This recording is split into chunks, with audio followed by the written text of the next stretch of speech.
Hi guys! So nandito kami sa loob ng sasakyan kasi medyo maulan sa labas. At sa ngayon ay trinay ko 'tong pakainin kasi ayaw niyang kumain. Busy siyang mag-check sa bag kung anong mga meron dito. Tapos ayan, maulan sa labas. Tsaka meron kasing anong tawag nun, merong Christmas parade. Pero hindi kami makaka-watch ng Christmas parade. Tsaka wala si Luke ngayon kasi iniwan ko siya sa kaniyang friend. Makipaglaro daw muna siya sa kaniyang friend.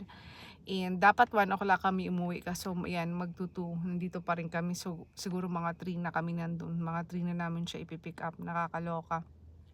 Ayan, so ito muna si Liam ngayon na dito lang kami sa loob ng sasakyan mag-aantay. Tsaka kumain na din, nag-lunch kanina sa KFC.